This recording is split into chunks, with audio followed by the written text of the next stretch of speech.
मैं आपको ये बताना चाहता हूँ कि रुद्र हमला करने के लिए चाकू का इस्तेमाल करता है जो उसने खरीदा था, पर रुद्र जब अपनी आत्मा शक्ति का इस्तेमाल करता है तो तलवार की शक्ति बन जाती है। उसके शरीर की आभा और उसकी ऊर्जा ही उसकी तलवार है और उसकी तलवार का इरादा है। उसके माध्यम से वो कई तरह के हमले करता है। तलवार मार्शल कला उसके शरीर और उसके कल्टीवेशन की ताकत है, जो उसकी दुनिया में बहुत कम लोगों के पास है। जो तलवार की कल्टीवेशन करते हैं वो किसी भी प्रकार की तलवार अपनी ऊर्जा से बना सकते हैं, पर जो चाकू रुद्र यूज करता है वो उसका खुद का हथियार है, जिसका यूज वो अपनी ऊर्जा के साथ मिलाकर करता है और कई तरह के हमले भी करता है। तो आप कंफ्यूज ना हो। चलिए कहानी शुरू करते हैं। क्या मैंने तुम्हें जाने के लिए कहा था? नवीन की आवाज बहुत ठंडी थी, जैसे कि वह बर्फ के तहखाने से आ रही हो, और समर्थ अचानक कांप उठी। रुद्र रुक गया और उसने साक्षी के चेहरे पर चिंता की नजर देखी। वह खुद को रोक नहीं सका और उसने उसके हाथ की पीठ पर ठपठपाया। फिर यशवीर को साक्षी को सौंप दिया और कहा, साक्षी, पहले अपने चाचा का ध्यान रखो, मैं अभी इनसे निपटता हूं। चिंता मत करो, सब जल्दी ठीक हो जाएगा, सब जल्दी ठीक हो जाएगा। समर्थ ने जल्दी से रुद्र को खींचा और अपनी आवाज धीमी करके कहा, रुद्र, वह नवीन है, मयूर मार्शल हॉल की सूची में एक नाम। तुम्हें नहीं लगता कि वह पर्पल गोल्ड ऑर्डर के उन सदस्यों में से एक है क्या? कोई फर्क पड़ता है क्या? रुद्र ने हल्के से कहा। यह सुनकर समर्थ हैरान रह गया। फर्क क्या है? इसका मतलब क्या है? क्या धरती की सूची के पात्रों और पर्पल गोल्ड ऑर्डर के सदस्यों में कोई अंतर है? समर्थ समझ नहीं पाया। तुमने उस आदमी को मारा है ना? हमारे मयूर मार्शल हॉल के इलाके में हमारे मयूर मार्शल हॉल के लोगों को मारना, मुझे लगता है तुम्हें सब्र नहीं है। तो मैं आलस नहीं करूंगा। मैं तुम्हें एक मौका देता हूं और तुम खुद को मार सकते हो। इस तरह तुम कम दर्द के साथ मर सकते हो, वरना अगर मैंने हाथ उठाया तो तुम निश्चित रूप से इस दुनिया में आने का पछतावा करोगे। नवीन ऊंचे स्थान पर खड़ा था, रुद्र को नीचे देख रहा था और गर्व भरे लहजे में बोला, कोई आश्चर्य नहीं कि मयूर मार्शल पैलेस का पतन हो गया। रुद्र ने आह भरी और अपने हाथ को लहराते हुए काली भारी चाकू और चींटी पंख वाली चाकू उसके हाथ में प्रकट हो गई। समर्थ की आंखें चौड़ी हो गईं क्योंकि उसने रुद्र के दाहिने हाथ पर अंगूठी देखी। नाजी। रुद्र के पास सचमुच एक नाजी है? उसने नाजी कहां से ली? मैंने पहले रुद्र के पास नाजी नहीं देखी थी, तो अब रुद्र के पास नाजी क्यों है? समर्थ जिज्ञासा से भरी हुई थी। तुम्हें पता होना चाहिए कि वह अंगूठी कोई साधारण चीज नहीं है और हर कोई इसे नहीं रख सकता। रुद्र को यह अंगूठी समायरा ने दी थी। द्विध्रुवीय नाशक। रुद्र ने कदम उठाया। सराय का केंद्र तुरंत विकृत हो गया और एक शक्तिशाली तलवार का इरादा वहां से गुजर गया। यह वही धरती स्तर की निचली श्रेणी की तलवार मार्शल कला थी जो पहले थी, लेकिन इसकी शक्ति पूरी तरह से अलग थी। न केवल रुद्र की कल्टीवेशन का स्तर बढ़ गया था, बल्कि स्वर्गीय तलवार की कल्टीवेशन करने के बाद द्विध्रुवीय विनाश की शक्ति में काफी वृद्धि हुई थी। स्वीप वाले तलवार के इरादे ने उसके आसपास की हर चीज को तोड़ दिया और फिर समर्थ ने एक ऐसा दृश्य देखा जो उसके जीवन में कभी नहीं भूल सकेगा। नवीन, मयूर मार्शल हॉल का शीर्ष व्यक्ति, काट दिया गया। तलवार का इरादा नवीन की छाती में घुस गया और भयानक तलवार का इरादा उसके शरीर में प्रवेश कर गया। नवीन की पीठ ने कई लकड़ी के खंभों को तोड़ दिया और आखिरकार एक पत्थर के खंभे से टकरा गई। कुछ नवीन ने खून की एक बड़ी उल्टी की और मौके पर ही गंभीर रूप से घायल हो गया, हिल भी नहीं सका। इस समय तलवार की आवाज के साथ एक तलवार का इरादा नवीन की भौहों के बीच से गुजर गया। किसी के प्रतिक्रिया करने से पहले ही मरता हुआ नवीन पहले ही गिर चुका था, मर गया। पर्पल गोल्ड ऑर्डर के 3 सदस्यों के चेहरे बहुत पीले थे और उनके शरीर कांप रहे थे। नवीन, जो दुनिया में एक बड़ा नाम था, को तलवार से काट दिया गया और फिर तलवार से छेद कर मार डाला गया। शुरू से अंत तक नवीन को जवाब देने का मौका भी नहीं मिला। बेजान नवीन को देखते हुए समर्थ की आंखें चौड़ी हो गईं और उसका मुंह खुल गया। वह लंबे समय तक हैरान रहा और प्रतिक्रिया नहीं कर सका। साक्षी ने भी रुद्र को आश्चर्य से देखा। दूसरी ओर यशवीर बहुत आश्चर्यचकित नहीं थे, क्योंकि वह जानते थे कि उनके शपथ भाई की उत्पत्ति असामान्य थी और जो बेटा उन्होंने जन्म दिया वह भी असाधारण होने के लिए नियत था। जब पर्पल गोल्ड ऑर्डर के 3 सदस्यों ने रुद्र की नजर देखी तो वे इतने डर गए कि हिलने की हिम्मत भी नहीं कर सके, क्योंकि वे बहुत अच्छे से जानते थे कि जो कोई नवीन को एक झटके में मार सकता है वह निश्चित रूप से उन्हें एक तलवार से मार सकता है। अगर रुद्र उन्हें मारना चाहता तो वे निश्चित रूप से भाग नहीं सकते थे। वापस जाओ और उत्तरी परिसर के मालिक कर्णदेव को बता दो कि यह आदमी दक्षिणी परिसर के रुद्र ने मारा था।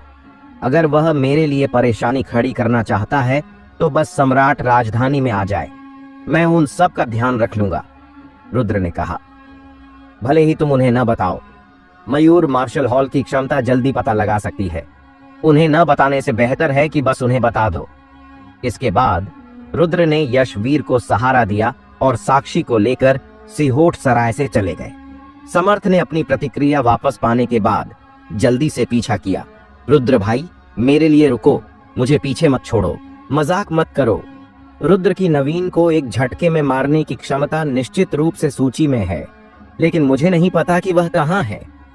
थोड़ी देर बाद जयंत आचार्य अपने लोगों के साथ वापस दौड़ा। जब उसने नवीन को देखा जो लंबे समय से बेजान था, जयंत आचार्य लड़खड़ा गया। उसकी आंखों में अंधेरा छा गया और वह लगभग बेहोश हो गया। तुम्हें पता है, नवीन को मयूर मार्शल हॉल ने बहुत मेहनत से प्रशिक्षित किया था ताकि नवीन इस सिहल वर्ष पवित्र भूमि चयन मूल्यांकन में मयूर मार्शल हॉल के लिए कुछ सम्मान प्राप्त कर सके। नतीजतन नवीन मर गया। कौन? ये किसने किया? जयंत आचार्य जोर से चिल्लाया। उसके चेहरे की विशेषताएं पूरी तरह से विकृत हो गई थीं और उसकी आंखों में दुश्मनी और हत्या की भावना थी। आचार्य महोदय, जिसने यह किया वह खुद को रुद्र कहता है। पर्पल गोल्ड ऑर्डर का एक सदस्य बोला। रुद्र, दक्षिणी परिसर का रुद्र। जयंत आचार्य ठिठक गया। दक्षिणी परिसर का रुद्र और कौन है? क्या वह रुद्र नहीं है? वह अर्ध बेकार तलवार कल्टीवेशन करने वाला जिसकी केवल 30% ऊर्जा समुद्र है? ये कैसे हो सकता है? रुद्र कभी भी नवीन का मुकाबला नहीं कर सकता था। क्या तुम मजाक कर रहे हो? जयंत आचार्य ने पर्पल गोल्ड ऑर्डर के सदस्यों को कुतरने वाली नजर से घूरा। महोदय, हम मजाक नहीं कर रहे हैं। हम तीनों उस समय मौजूद थे। नवीन को रुद्र ने चाकू से काट दिया और फिर उसकी भौहों के बीच उसकी तलवार की मंशा से छेद कर दिया गया। पर्पल गोल्ड ऑर्डर का एक और सदस्य बोला। क्या? चाकू से काट दिया गया? नवीन, सूची का व्यक्ति, रुद्र की चाकू को नहीं रोक सका? जयंत आचार्य पहले हंसना चाहता था, लेकिन पर्पल गोल्ड ऑर्डर के सदस्यों के उदास चेहरों को देखने के बाद उसे तुरंत एहसास हुआ कि कुछ गलत है। हालांकि वह इसे स्वीकार नहीं करना चाहता था। पर्पल गोल्ड ऑर्डर के सदस्यों ने इसे अपनी आंखों से देखा था और वह इन तीनों के व्यक्तित्व को बहुत अच्छे से जानता था। वे मनमाने ढंग से झूठ नहीं बोलेंगे। क्या तुम सच कह रहे हो? जयंत आचार्य की आवाज कांप रही थी। बिल्कुल सच। हम अपनी जान की कसम खा सकते हैं कि हम कभी झूठ नहीं बोलेंगे। पर्पल गोल्ड ऑर्डर के 3 सदस्यों ने एक के बाद एक कहा। जयंत आचार्य ने ठंडी हवा की गहरी सांस ली और उसका चेहरा अचानक बहुत बुरा हो गया। इतने कम समय में रुद्र इस हद तक बढ़ गया था। मयूर मार्शल पैलेस को खबर सच सच वापस भेजो और पैलेस मास्टर को फैसला करने दो। जयंत आचार्य ने दांत पीसते हुए कहा। इतनी बड़ी बात होने के बाद वह अब फैसला नहीं कर सकता था। मयूर मार्शल हॉल कालकोठरी के अंदर विश्वदेव की कॉलर बोन को एक लोहे के हुक से छेद दिया गया था और उसकी सारी शक्ति को कैद करने के बाद उसे कालकोठरी की गहराई में बंद कर दिया गया था। वरिष्ठ भाई, अब के मयूर मार्शल हॉल को देखो। अब दक्षिणी परिसर नहीं रहा। मयूर मार्शल हॉल एकजुट हो गया है। भविष्य में हमारा मयूर मार्शल हॉल निश्चित रूप से फलेगा फूलेगा। कर्णदेव धीरे धीरे पास आया, अपनी भौहें उठाकर मुस्कुराया। तुम मयूर मार्शल पैलेस को नष्ट कर रहे हो, विश्वदेव ने गहरी आवाज में कहा। तुम जो कहते हो उससे कोई फर्क नहीं पड़ता। वैसे भी सफलता राजा है और हार दुश्मन। तुम्हारे दक्षिणी परिसर में अब कोई नहीं बचा और तुम दक्षिणी परिसर के आखिरी व्यक्ति बन जाओगे। दक्षिणी परिसर की विरासत खो गई है और उत्तरी परिसर मयूर मार्शल पैलेस का एकमात्र रूढ़िवादी बन जाएगा। कर्णदेव मुस्कुराया। मेरे दक्षिणी परिसर के लोग अभी भी हैं, विश्वदेव ने जवाब दिया। वह अर्ध बेकार तलवार वाला और वे लड़के और लड़कियां, मुझे पता है कि वे अभी भी जीवित हो सकते हैं, लेकिन अगर वे जीवित हैं तो क्या? वह अर्ध बेकार तलवार वाला कुछ हद तक सक्षम है, लेकिन फिर क्या? वह एक बेकार व्यक्ति नहीं है। वरिष्ठ भाई, तुम सचमुच उस पर अपनी उम्मीदें नहीं टिकाते क्या? कर्णदेव ने विश्वदेव की ओर देखा। वह एकमात्र व्यक्ति है जो स्वर्गीय घंटी को 10 बार बजा सकता है। जब तक वह मरता नहीं, वह असाधारण होना चाहिए। विश्वदेव ने गहरी आवाज में कहा, एक अच्छा असाधारण होना चाहिए। बस इंतजार करो, मैं देखना चाहता हूं कि वह अर्ध बेकार तलवार वाला क्या कर सकता है। कर्णदेव ने ठंडी हंसी हंसी। इस पल में दाहिना दूत जल्दी से आया, कर्णदेव के कान के पास उदास चेहरे के साथ, और धीरे से फुसफुसाया, तुमने क्या कहा? नवीन को रुद्र ने काट डाला? कर्णदेव का चेहरा पीला पड़ गया। उसका खून और ऊर्जा उसके दिल तक पहुंच गई और वह लगभग मौके पर खून उलट देता। तुम्हें पता होना चाहिए कि इस नवीन को उसने प्रशिक्षित किया था और उसने अनगिनत प्रयास और मेहनत की थी। हॉल मास्टर, यह रुद्र पहले जैसा नहीं है। हमारे मयूर मार्शल पैलेस ने एक नवीन नेता खो दिया है। सिहल वर्ष पवित्र भूमि चयन परीक्षा जल्द ही शुरू होने वाली है। हमारे मयूर मार्शल पैलेस में कोई भी आत्मविश्वास के साथ पास नहीं हो सकता। अगर कोई अन्य 6 प्रमुख मार्शल हॉल से कमजोर हुआ तो हमें निश्चित रूप से 6 प्रमुख मार्शल हॉल द्वारा नीचा देखा जाएगा। दाहिने दूत ने कहा, रुद्र को मारने के लिए किसी को भेजने से बेहतर है कि उसे हमारे मयूर मार्शल पैलेस के उपयोग के लिए रखा जाए।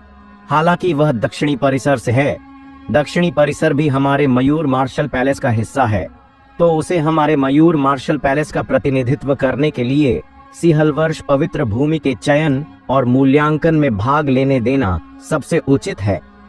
कर्णदेव का चेहरा अनिश्चित था।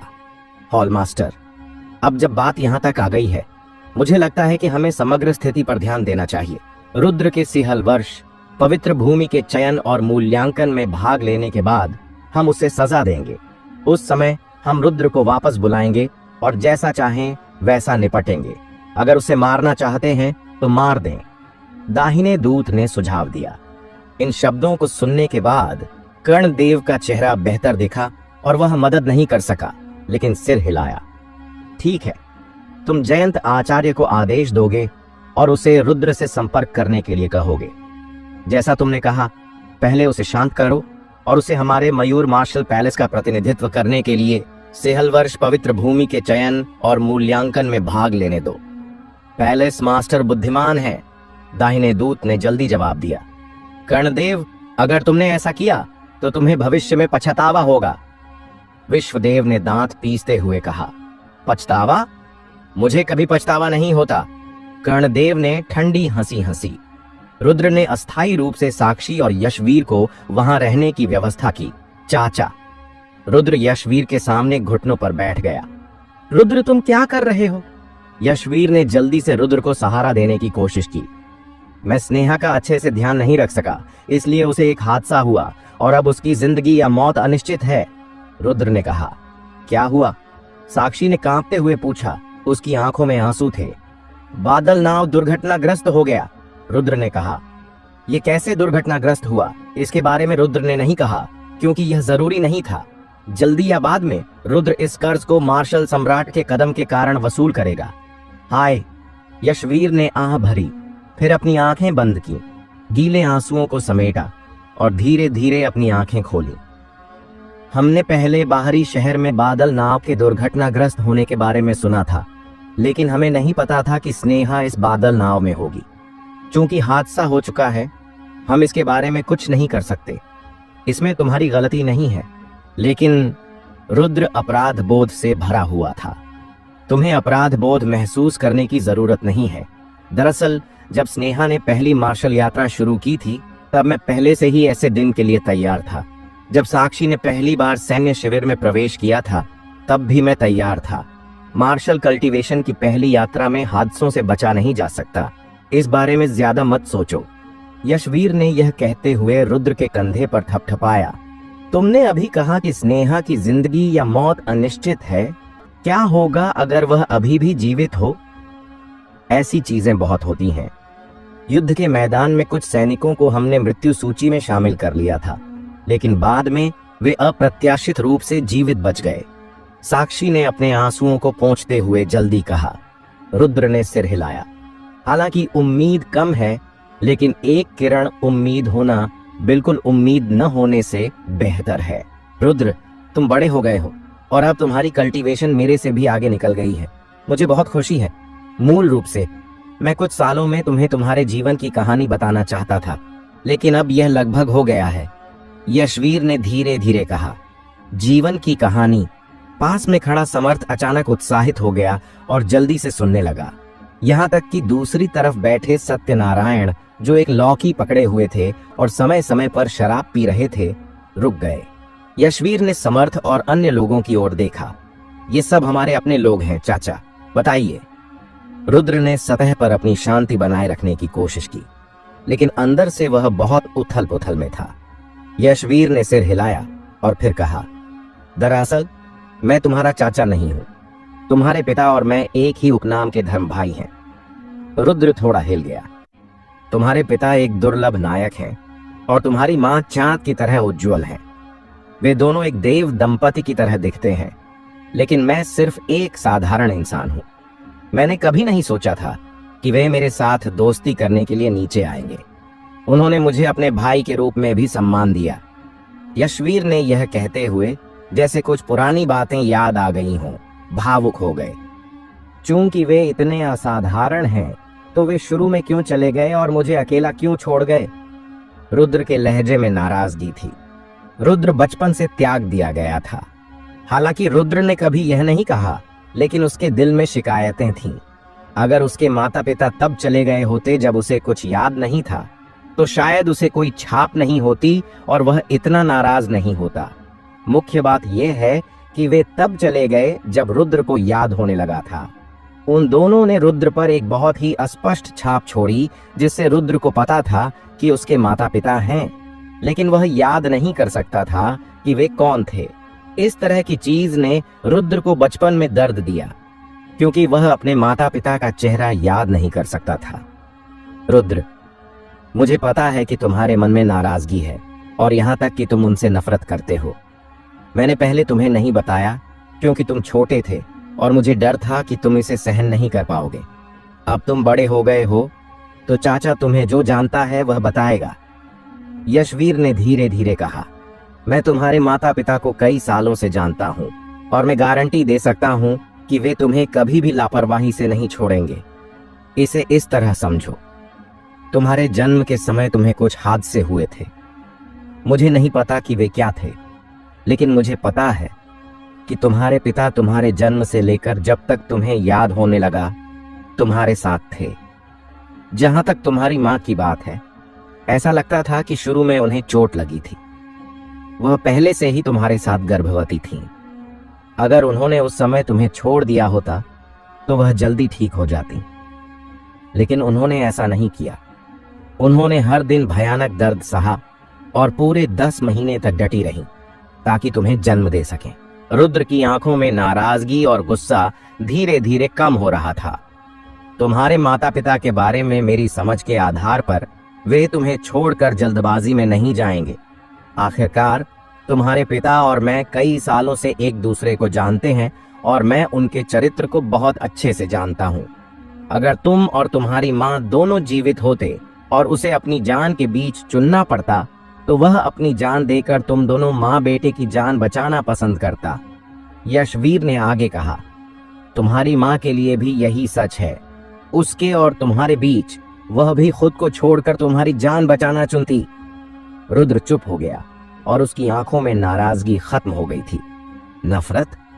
जब वह छोटा था तो उसे अपने माता पिता से थोड़ी नफरत थी, लेकिन अब रुद्र उनसे नफरत नहीं करता। कई अनुभवों के बाद वह बहुत अच्छे से जानता है कि इस दुनिया में बहुत सारी मजबूरियां हैं। कुछ मजबूरियां ऐसी होती हैं जिनमें कोई विकल्प नहीं होता। मुझे नहीं पता कि तुम्हारे माता पिता अचानक क्यों चले गए, लेकिन मुझे लगता है, यह मेरा अनुमान है, कि शायद उन्हें कोई ऐसी परेशानी का सामना करना पड़ा जो हल करना मुश्किल था। क्योंकि जब वे गए थे तो वे थोड़े घबराए हुए लग रहे थे। उन्होंने मुझे ठीक से क्या नहीं बताया? यशवीर ने आह भरी। मैंने नहीं पूछा, क्योंकि मुझे पता था कि अगर मैं मदद कर सकता तो वे मुझसे कभी विनम्रता नहीं करते। अगर उन्होंने मुझे नहीं बताया तो इसका मतलब था कि मैं मदद नहीं कर सकता था, या शायद वे तुम्हारी और मेरी रक्षा कर रहे थे, इसलिए उन्होंने सच नहीं बताया। चाचा, क्या आपको पता है कि वे कहाँ हैं? रुद्र ने उदास चेहरे से पूछा। मैंने इन सालों में लोगों को हर जगह खोजने के लिए भेजा है, लेकिन कोई खबर नहीं है। हालांकि तुम्हारी माँ ने कुछ छोड़ा था, शायद तुम इस चीज के आधार पर कुछ सुराग ढूंढ सको। यशवीर ने एक जलती हुई तांबे की अंगूठी निकाली जो बहुत बढ़िया कारीगरी की थी। यह क्या है? रुद्र ने भौहें सिकोड़कर तांबे की अंगूठी को देखा। यह तुम्हारी माँ ने तुम्हारे लिए छोड़ा था। जब वह गई थीं, तो उन्होंने यह चीज मुझे सौंपी थी और कहा था कि अगर तुम भविष्य में ग्रेट सिहल सम्राट राजधानी में कदम नहीं रख पाओ तो यह चीज हमेशा के लिए सील कर दी जाएगी। अगर तुम सम्राट राजधानी में प्रवेश करो तो मुझे यह चीज तुम्हें सौंप देनी चाहिए, यशवीर ने कहा। उन्होंने ये शब्द क्यों छोड़े? रुद्र, जिसने तांबे की अंगूठी ले ली थी, समझ नहीं पाया। तुम्हारी माँ ने कहा था कि यह उनका प्रतीक है, जो शायद तुम्हारी माँ की उत्पत्ति से संबंधित हो सकता है। उनका उपनाम श्रीवास्तव है और नाम आर्या है। श्रीवास्तव उपनाम ग्रेट सिहल वर्ष शाही परिवार का राष्ट्रीय उपनाम है, यशवीर ने कहा। यह नाम कुछ परिचित लगता है। रुद्र ने भौहें सिकोड़ लीं, जैसे कि उसने इसे कहीं सुना हो, लेकिन वह याद नहीं कर पाया। पास में बैठे सत्यनारायण के चेहरे पर झटका लगा। उसने अचानक रुद्र की ओर देखा और उसके चेहरे की विशेषताओं और रूप को बगल से देखा। समान चेहरे की विशेषताएं उसके बहुत समान दिखती हैं। क्या वह सचमुच उसका बेटा है? सत्यनारायण का चेहरा बदल गया। हाँ, रुद्र, तुम्हारी माँ सिहलवर्ष राजवंश की वंशज है, तो क्या तुम राजकुमार के पोते नहीं हो? कम से कम तुम वारिस तो हो ही। रुद्र भाई, तुम्हें भविष्य में अपने छोटे भाई को और समर्थन देना होगा। समर्थ इतनी उत्साहित हो गई कि वह लगभग उछल पड़ी। उम्मीद नहीं थी कि रुद्र सिहलवर्ष शाही परिवार का वंशज निकलेगा। तो क्या वह रुद्र के नाम का इस्तेमाल करके सम्राट राजधानी में घूम फिर नहीं सकता? उस समय और कौन मुझे तंग करने की हिम्मत करेगा? समर्थ ने खुद को सम्राट राजधानी में घमंड से चलते हुए सोचा। सब उसे देखकर पीछे हट जाते। कोई उसे उकसाने की हिम्मत नहीं करता। जो उसे तंग करने की हिम्मत करते, उन्हें बस रुद्र का नाम लेने से जितना दूर हो सके उतना दूर भागना पड़ता। उस दृश्य के बारे में सोचकर समर्थ खुशी से हंस पड़ी। रुद्र, तुम्हारा दोस्त। यशवीर ने समर्थ की ओर देखा और अपनी भौहें सिकोड़ने से खुद को रोक नहीं सके। यह लड़का थोड़ा मूर्ख क्यों लग रहा था? चाचा, वह ऐसा ही है, उस पर ध्यान मत दो, रुद्र ने जवाब दिया। हालांकि तुम्हारी माँ का जन्म सिहलवर्ष शाही परिवार में हुआ था, हमें उनकी विशिष्ट पहचान नहीं पता। इसके अलावा सिहलवर्ष शाही परिवार कई सालों से चला आ रहा है और कई श्रीवास्तव उपनाम वाली उपपत्नियों को नीचे कर दिया गया है। उनकी पहचान दूसरों से बहुत अलग नहीं है, यशवीर ने अस्पष्ट रूप से कहा। चिंता मत करो चाचा, मैं समझता हूं कि आपका क्या मतलब है। चाहे वह उपपत्नी हो या सीधी वंशज, मेरे लिए यह एक समान है, रुद्र ने गंभीरता से कहा। बस तुम समझ जाओ। रुद्र ने सिर हिलाया और कहा, ठीक है चाचा, मैं और कुछ नहीं कहूंगा। साक्षी सम्राट राजधानी आने से पहले सचमुच सम्राट राजधानी का दौरा करना चाहती थी। मूल रूप से मैं उन्हें घुमाने ले जाना चाहता था, लेकिन अब चोट की वजह से चलना मुश्किल हो गया है। चाचा, मैं साक्षी को घुमाने ले जाऊंगा, आप यहाँ आराम करो, रुद्र ने कहा। इसके बाद रुद्र ने साक्षी को दरवाजे से बाहर ले लिया। समर्थ भी साथ जाना चाहता था, लेकिन सत्यनारायण ने उसे पकड़ लिया और अभ्यास के लिए वापस खींच लिया। सम्राट राजधानी के रास्ते पर आने जाने वालों का तांता लगा हुआ था। ग्रेट सम्राट राजधानी वास्तव में समृद्धि की राजधानी के नाम से जानी जाती है। यहाँ की समृद्धि यांदु की 1000वीं हिस्से के बराबर भी नहीं है। हालांकि ग्रेट सिहलवर्ष सम्राट राजधानी में प्रवेश करना आसान नहीं है। साक्षी ने गुजरते हुए लोगों को देखा और आह नहीं भर सकी। वह सम्राट राजधानी में मुख्य रूप से इसलिए प्रवेश कर पाई क्योंकि रुद्र उन्हें लाया था, वरना वह अपने जीवन में इस समृद्ध शहर में प्रवेश नहीं कर पाती। इस समृद्ध शहर के समृद्ध दृश्य को देखकर जो पहले सिर्फ देखा था, साक्षी की आंखें खुल गईं। साक्षी, आप और चाचा अब से सम्राट राजधानी में क्यों नहीं रहते? रुद्र ने कहा। हम सम्राट राजधानी में रहें? साक्षी थोड़ी प्रभावित हुई। सम्राट राजधानी में आने और इसकी समृद्धि को महसूस करने के बाद साक्षी यांदू वापस नहीं जाना चाहती थी। ऐसा नहीं था कि वह घमंडी थी, लेकिन यहाँ सचमुच यांदू से बेहतर था। यहाँ की यात्रा करने वाली आध्यात्मिक ऊर्जा ही बहुत पर्याप्त थी। अगर यहाँ अभ्यास किया जाए तो यह स्वाभाविक रूप से यानदू में अभ्यास करने से कई गुना तेज होगा।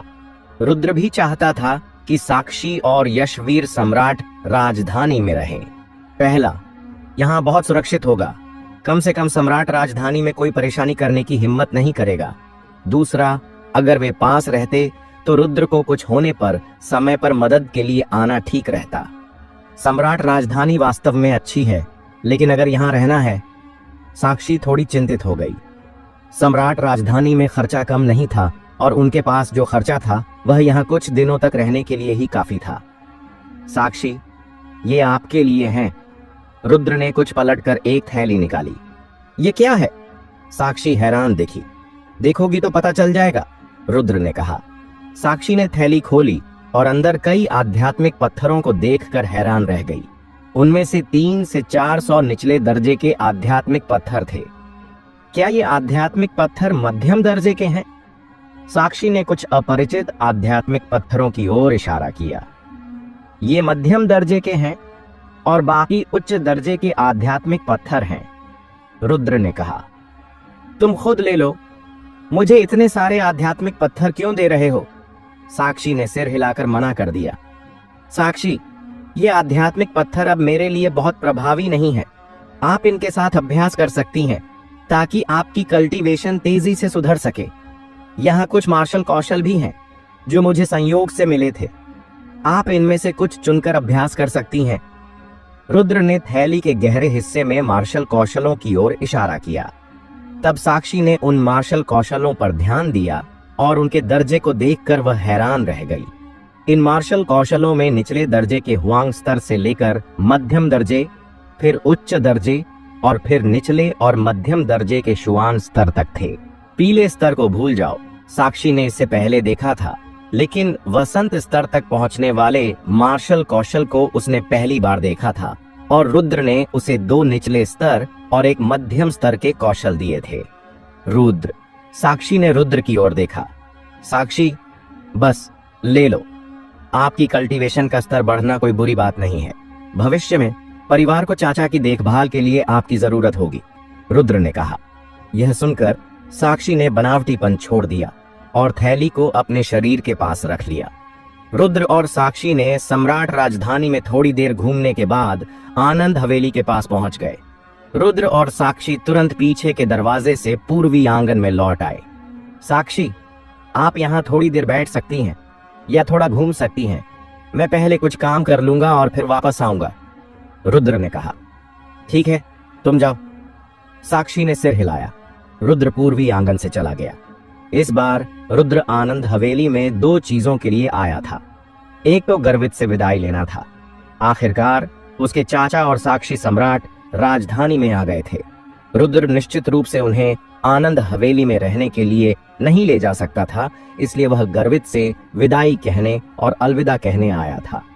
दूसरी चीज आनंद हवेली की भट्टी उधार लेना था ताकि शुद्ध लाल ड्रैगन सार और रक्त को परिष्कृत किया जा सके। रुद्र ने पहले डीकन से सुना था कि आनंद हवेली में एक लंबे समय से परित्यक्त भट्टी थी जो पूर्वी आंगन के उत्तर में कीमिया कक्ष में स्थित थी। कीमिया कक्ष अब उपयोग में नहीं था, इसलिए भट्टी वहां रखी हुई थी। रुद्र जल्दी से कीमिया कक्ष में पहुंच गया। वास्तव में यह लंबे समय से परित्यक्त था। कीमिया कक्ष मकड़ी के जालों और धूल से ढका हुआ था और यहाँ तक कि 1000 परिष्कृत लोहे का बंद दरवाजा भी धूल की मोटी परत से ढका हुआ था। रुद्र ने बढ़िया लोहे का दरवाजा खोला। कीमिया कक्ष के अंदर साफ था। केंद्र में परिष्करण भट्टी के अलावा कुछ साधारण परिष्करण सामग्री एक तरफ छोड़ दी गई थी। रुद्र ने अंगूठी से अग्नि क्रिस्टल निकाला और पहले इसे परिष्करण भट्टी में रखा। इसे साफ सुथरे ढंग से व्यवस्थित करने के बाद रुद्र ने परिष्करण लौ का एक गोला निकाला। छी! अग्नि क्रिस्टल जल उठा। रुद्र ने फिर से एक जिन्न बॉक्स निकाला। जिन्न बॉक्स को खोलने के बाद उसने देखा कि लाल ड्रैगन का सार और रक्त 20 जेड की बोतलों में एक एक करके सील किए गए थे। प्रत्येक जेड की बोतल में एक बूंद थी। जेड की बोतल में लाल ड्रैगन का सार और रक्त एक रक्त ड्रैगन की तरह इधर उधर तैर रहा था और हल्की हल्की गर्जन की आवाज सुनी जा सकती थी। इतनी मजबूत शक्ति!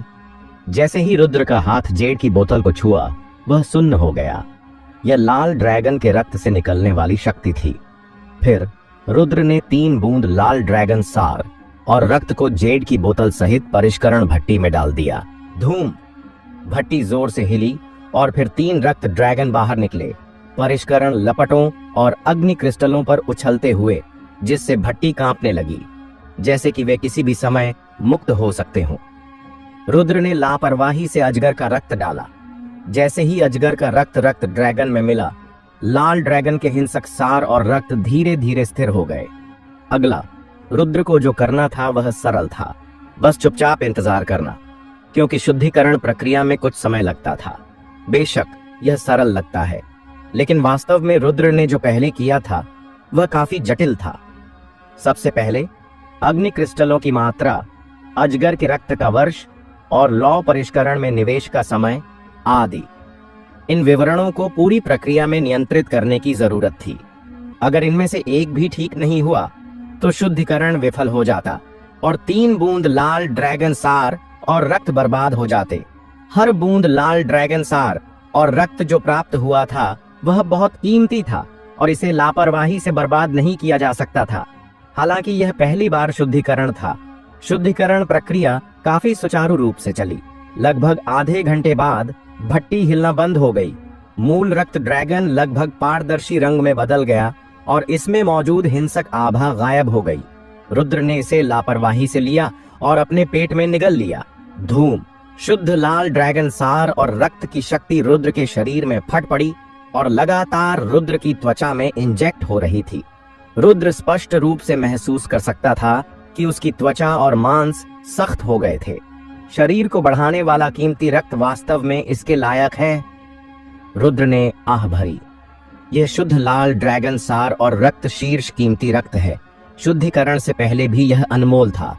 शुद्धिकरण के बाद तो इसकी कीमत और भी बढ़ जाती है। तुम्हें पता होना चाहिए कि जादुई जानवर लाल ड्रैगन को मारने वाला एकमात्र व्यक्ति मार्शल सम्राट है। इससे लाल ड्रैगन के पास बहुत कम सार और रक्त होता है, और अगर यह बाजार में उपलब्ध भी हो तो यह ऐसी चीज नहीं है जिसे साधारण लोग खरीद सकें। बेशक कोई भी रुद्र की तरह शुद्ध लाल ड्रैगन सार और रक्त को सीधे नहीं निगलता, क्योंकि यह बहुत शानदार है। शुद्ध लाल ड्रैगन सार और रक्त को अक्सर परिष्कृत और पुनः परिष्कृत करने के लिए उपयोग किया जाता है, ताकि शुद्ध लाल ड्रैगन सार और रक्त के प्रभाव को पूरी तरह से उपयोग में लाया जा सके। सबसे अच्छा है कि इसे औषधि में परिष्कृत किया जाए, जो लाल ड्रैगन के सार और रक्त के 90% प्रभाव को संरक्षित कर सकता है। और अगर रुद्र इसे इस तरह निगलता है तो वह अधिकतम 70% अवशोषित करेगा और 30% खो जाएगा। लेकिन रुद्र को परवाह नहीं है। अगर वह अब इसका उपयोग नहीं करता तो बाद में क्यों करे। रुद्र हमेशा से मानता था कि केवल वही चीजें जो उसके पेट में जाती हैं और उसके शरीर का हिस्सा बनती हैं, वही उसकी अपनी मानी जा सकती हैं। जो चीजें तुम अपने पास रखते हो, अगर तुम्हें कुछ हो गया तो वे दूसरों की हो जाएंगी। पहली बूंद शुद्ध लाल ड्रैगन सार और रक्त ने मेरे मांस और त्वचा को इतना सख्त कर दिया। रुद्र ने दूसरी बूंद को परिष्कृत करना जारी रखा और प्रक्रिया पहली बूंद के समान थी। दूसरी बूंद निगलने के बाद रुद्र ने स्पष्ट रूप से महसूस किया कि उसकी मांसपेशियों और हड्डियों की ताकत बहुत बढ़ गई थी। यह एहसास बहुत स्पष्ट था, जैसे कि उसका रूपांतरण हो गया हो। जब तीसरी बूंद शरीर में प्रवेश की तो आंतरिक अंगों का भी रूपांतरण हुआ। अब रुद्र के हाथ में केवल 11 बूंद लाल ड्रैगन रक्त सार बचा था। बाद में रुद्र ने 9 बूंद लाल ड्रैगन सार और रक्त को 3 बूंद शुद्ध लाल ड्रैगन सार और रक्त में शुद्ध किया और फिर इन 3 बूंदों को ठीक से अंगूठी में रख लिया। अब रुद्र के हाथ में आखिरी 2 बूंद लाल ड्रैगन रक्तसार बचा था। अगर वह इसे लेता है तो प्रभाव बहुत अच्छा नहीं हो सकता। आखिरकार रुद्र ने पहले ही 3 बूंद शुद्ध लाल ड्रैगन सार और रक्त ले लिया था। अगर वह साधारण लाल ड्रैगन सार और रक्त लेता है तो प्रभाव बहुत कम होगा। अब मेरे शरीर में कुछ हड्डियां बची हैं जिन्हें सुधारने की जरूरत है। रुद्र ने एक पल के लिए संकोच किया और जोखिम लेने का फैसला किया। इसके बाद रुद्र ने 2 बूंद लाल ड्रैगन सार और रक्त को परिष्करण भट्टी में डाला और फिर कम की गई सामग्री को क्रम में डाला। आनंद हवेली का पिछला बगीचा। साक्षी को चिंता होने लगी जब उसने देखा कि रुद्र लंबे समय तक वापस नहीं आया। साथ ही बैठना उबाऊ था, इसलिए उसने बाहर टहलने का फैसला किया। पिछले बगीचे में एक हरी झील थी जिसके चारों ओर तरह तरह के विदेशी फूल और पौधे थे। वसंत था, फूल खिल रहे थे और दृश्य काफी सुंदर था। साक्षी मंडप के पास टहल रही थी और अचानक उसने देखा कि मंडप में कुछ युवा पुरुष और महिलाएं इकट्ठा थे। ये युवा पुरुष और महिलाएं सभी असाधारण ढंग से कपड़े पहने हुए थे और समय समय पर हंसी और बातचीत की आवाजें सुनाई देती थीं। आप कौन हैं? आप पिछले बगीचे में क्यों आए? क्या मैंने पहले ही आदेश नहीं दिया था कि किसी को भी पिछले बगीचे में प्रवेश करने की अनुमति नहीं है? अनाया ने साक्षी को देखा और नाराजगी के साथ कहा, मुझे सचमुच खेद है, मुझे नहीं पता था। साक्षी ने जल्दी माफी मांगी। आखिरकार वह पहले यहां घुसी थी तो माफी मांगना समझ में आता था। माफी मांगने के बाद साक्षी मुड़कर चली गई। रुकिए, किसने आपको जाने के लिए कहा? अनाया अचानक साक्षी के सामने दौड़ी। साक्षी को ऊपर से नीचे तक देखा, फिर भौहें सिकोड़कर कहा, तुम कहां से हो? मैंने तुम्हें आनंद हवेली में पहले क्यों नहीं देखा? बताओ, तुम मेरे आनंद हवेली में चुपके से कहां से घुसी? ये कहने के बाद उसने साक्षी का हाथ पकड़ लिया।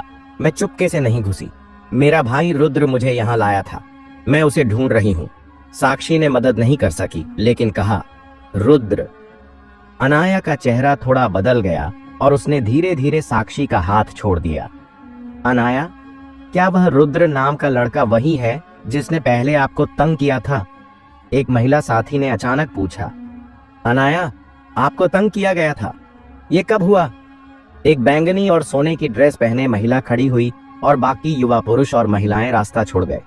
बस 7 दिन पहले उसने मुझे लात मारी। बैंगनी ड्रेस वाली महिला के सवाल का सामना करते हुए अनाया को सच सच जवाब देना पड़ा। आपको लात मारी गई थी? मलाइका का चेहरा मौके पर ही डूब गया और उसने अचानक साक्षी को घूरा। तुम उसकी बहन हो, है ना? साक्षी के जवाब देने से पहले मलाइका ने अचानक उसके चेहरे पर थप्पड़ मारा। चटाक!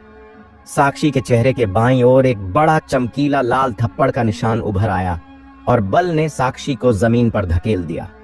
रुद्र ने कीमिया भट्टी को गौर से देखा। अंदर तैर रहे 2 रक्त ड्रैगन लगातार कमजोर हो रहे थे। आखिरकार 2 बूंद लाल ड्रैगन सार और रक्त को 1 बूंद शुद्ध लाल ड्रैगन सार और रक्त में बदलना मुश्किल था। अब रुद्र के पास 2 विकल्प थे। पहला विकल्प यह था कि कुछ अग्नि क्रिस्टल हटा दें और गुणवत्ता कम कर दें ताकि अर्ध शुद्ध लाल ड्रैगन सार और रक्त प्राप्त हो सके। दूसरा विकल्प यह था कि वह आगे बढ़े और जोखिम ले, लेकिन असफलता की दर बहुत अधिक होगी। अगर वह असफल हो गया तो 2 बूंद लाल ड्रैगन रक्त बर्बाद हो जाएंगे। कीमिया भट्टी को एक पल तक देखने के बाद रुद्र ने आखिरकार जोखिम लेने का फैसला किया। अर्ध शुद्ध लाल ड्रैगन सार और रक्त शुद्ध लाल ड्रैगन सार और रक्त जितने अच्छे नहीं थे और पिछले वाले का प्रभाव केवल लाल ड्रैगन सार और रक्त से थोड़ा बेहतर था। तुरंत रुद्र ने कीमिया भट्टी में आध्यात्मिक ऊर्जा डालनी शुरू की और बारी बारी से परिष्करण लौ को नियंत्रित किया। शुद्धिकरण प्रक्रिया के दौरान परिष्करण लौ को संभालने से सफलता की दर बढ़ जाती थी। रुद्र लगातार आध्यात्मिक ऊर्जा छोड़ता रहा और कीमिया भट्टी में बदलावों को देखता रहा। बार बार नियंत्रण करने से आध्यात्मिक ऊर्जा की खपत तो गौण थी, लेकिन असली नुकसान दिमाग का था। आधे घंटे से भी कम समय में रुद्र का सिर पसीने से ढक गया और उसका चेहरा पीला पड़ गया। जब आखिरी परिष्करण लौ खत्म हुई, तब जाकर रुद्र ने अपना हाथ वापस लिया। रुद्र ने अपने माथे का पसीना पोंछा। उसने जो करना था वह कर दिया था। और बाकी अब केवल भगवान की मर्जी पर निर्भर था। लगभग 30 सांसों तक इंतजार करने के बाद कीमिया भट्टी का कंपन रुक गया। रुद्र ने धीरे धीरे कीमिया भट्टी खोली और जब उसने अंदर शुद्ध लाल ड्रैगन रक्त देखा तो वह मदद नहीं कर सका और एक गहरी सांस छोड़ दी। मेहनत बेकार नहीं गई। रुद्र की सफलता की दर केवल 30% थी। रुद्र ने शुद्ध लाल ड्रैगन रक्त निकाला और उसे एक घूंट में निगल लिया। जैसे ही शुद्ध लाल ड्रैगन रक्त उसके पेट में गया, रुद्र की हड्डियों से चटकने की आवाज आई, जैसे मटर फट रहे हों, और उसकी हड्डियां बदलाव से गुजर रही थीं। जिस पल हड्डियां बदल रही थीं, रुद्र ने महसूस किया कि उसका शरीर तेजी से बढ़ रहा था। खासकर हड्डियों के लगातार सघन होने के दौरान मांस और रक्त की नसें बदली हुई हड्डियों के साथ मिल गईं। यह एक बड़े बदलाव के बराबर था। रुद्र हैरान था। उसने उम्मीद नहीं की थी कि उसकी हड्डियों का बदलाव उसके पूरे शरीर के बड़े बदलाव का कारण बनेगा। जल्द ही रुद्र को समझ आ गया कि यह घटना क्यों हुई। हालांकि मांस और रक्त की नसें और आंतरिक अंगों का आपस में ज्यादा संबंध नहीं लगता, लेकिन मानव शरीर एक संपूर्ण इकाई है और ये सब इसके हिस्से हैं।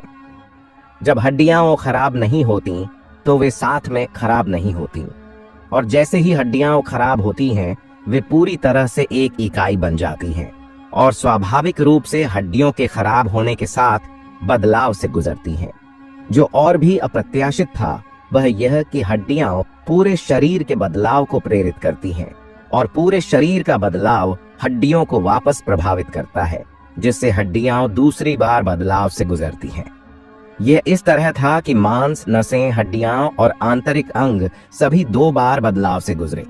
जब आखिरी छोटी उंगली की हड्डी बदली तो रुद्र ने महसूस किया कि एक होने का मतलब क्या है, और उसका पूरा शरीर ऐसा लग रहा था जैसे उसमें अनंत ऊर्जा भरी हो। हाँ, यह ऊर्जा थी। रुद्र को ऐसा लग रहा था कि अगर वह लंबे समय तक जागता रहे तो भी उसे थकान के कोई संकेत नहीं दिखेंगे। यह शारीरिक ताकत बढ़ने का फायदा था। इसके अलावा शरीर की ताकत पहले से कहीं ज्यादा थी। धूम! रुद्र ने एक मुक्का मारा जिससे ऊर्जा का एक विस्फोट हुआ। आध्यात्मिक ऊर्जा का उपयोग किए बिना वह सिर्फ एक मुक्के से ऊर्जा का विस्फोट पैदा कर सका। रुद्र की शारीरिक ताकत अब एक छोटे राक्षस के स्तर तक पहुंच गई थी। इस शरीर को बनाने के लिए 4 बूंद शुद्ध लाल ड्रैगन सार और रक्त लगे। रुद्र ने भावुक होकर कहा, लाल ड्रैगन का रक्त अपने आप में शीर्ष कीमती रक्त है और इसके सार की कीमत का अनुमान लगाना भी मुश्किल है, क्योंकि एक लाल ड्रैगन के रक्त से अधिकतम 30 बूंद ही मिल सकती हैं। रुद्र ने 4 बूंद शुद्ध लाल ड्रैगन रक्त लिया, जो आधे राक्षस लाल ड्रैगन को खाने के बराबर था। क्या उसका शरीर मजबूत नहीं हो सकता? मैं बहुत देर से बाहर हूं, साक्षी को बेसब्री हो रही होगी, जल्दी वापस चलो। रुद्र को एहसास हुआ कि देर हो रही थी और वह जल्दी से कीमिया कक्ष से निकल गया। जैसे ही उसने जमीन पर कदम रखा, रुद्र के जूते टूट गए और मौके पर ही फट गए, जिससे जमीन पर गहरे निशान छूट गए। रुद्र एक तीर की तरह उड़ गया। उसकी गति हैरान करने वाली थी। शानदार! रुद्र बहुत खुश महसूस कर रहा था। उसकी शारीरिक फिटनेस में सुधार ने इतने सारे फायदे लाए थे। सिर्फ गति के मामले में वह पहले से कहीं आगे निकल गया था। अपनी मौजूदा शारीरिक फिटनेस और आध्यात्मिक ऊर्जा के आशीर्वाद के साथ रुद्र जन्मजात क्षेत्र के शिखर पर पहुंच गया था। यहां तक कि कुछ जिफु क्षेत्र के मार्शल कल्टीवेशन करने वाले भी उसके साथ तुलना नहीं कर सकते थे। जंगली दौड़ते हुए रुद्र पूर्वी आंगन में वापस पहुंच गया। साक्षी, साक्षी! रुद्र ने खुशी से चिल्लाया। अपने शारीरिक सफलता के बाद वह स्वाभाविक रूप से खुश था और रुद्र अपनी खुशी किसी के साथ बांटना चाहता था। पूर्वी आंगन में साक्षी की कोई आकृति नहीं थी। रुद्र, आप वापस आ गए? पूर्वी आंगन में इंतजार कर रही नौकरानी ने जल्दी से सलाम किया। आपने एक महिला को नहीं देखा? रुद्र ने जल्दी पूछा। मास्टर, क्या आप हरे कपड़े वाली लड़की की बात कर रहे हैं? उसने अभी कहा था कि वह टहलने जाना चाहती है। मैंने उसे पिछले बगीचे की ओर इशारा किया था।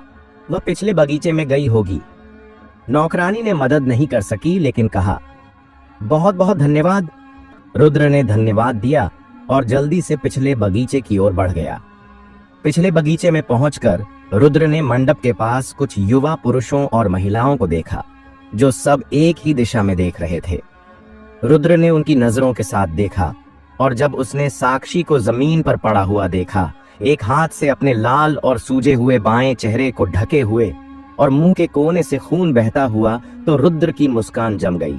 लाल और बैंगनी हथेली के निशान और बिखरा हुआ खून इतना चमकदार था। धूम! रुद्र का दिमाग खाली हो गया, जैसे कि उसे आकाश से बिजली ने मारा हो। बचपन से रुद्र, जिसके माता पिता नहीं थे, की साक्षी ने सावधानी से देखभाल और सुरक्षा की थी। यह कहा जा सकता है कि साक्षी रुद्र के दिल में एक बहुत महत्वपूर्ण स्थान रखती थी। बड़ी बहन मां की तरह होती है। रुद्र की आंखें अचानक लाल हो गईं और उसके शरीर से भारी हत्या की भावना उभरी। तुमने मुझे क्यों मारा? साक्षी ने कांपते हुए कहा। उसके मुंह के कोनों से खून रिस रहा था। क्यों? तुम्हारा भाई जीना मरना नहीं जानता और वह अनाया को तंग करने की हिम्मत करता है। तुम्हें मारना हल्की सजा है। अगर यह आनंद हवेली न होती तो मैं तुम्हें एक थप्पड़ से मार डालती और तुम्हारा खून यहां दाग देता, मलाइका ने ठंडे स्वर में कहा, साक्षी को ऊंचे से नीचे देखते हुए। अचानक एक काली छाया तेज गति से दौड़ी आई। छटाक! एक थप्पड़ से वो उड़ गई। देखा गया कि मलाइका के शरीर पर बैंगनी सोने की शील्ड ने शक्ति छोड़ी और इसका विरोध किया, लेकिन इस थप्पड़ की शक्ति इतनी ज्यादा थी कि बैंगनी सोने की शील्ड ने इसका ज्यादातर हिस्सा रोक लिया। बची हुई आधी ताकत को मलाइका ने सहन किया। हड्डी टूटने की आवाज के साथ उसके चेहरे का बायां हिस्सा धंस गया और उसके ज्यादातर दांत मौके पर ही टूट गए। उसका पूरा शरीर कई बार उछलकर जमीन पर गिरा। मलाइका गिरते ही हैरान रह गई।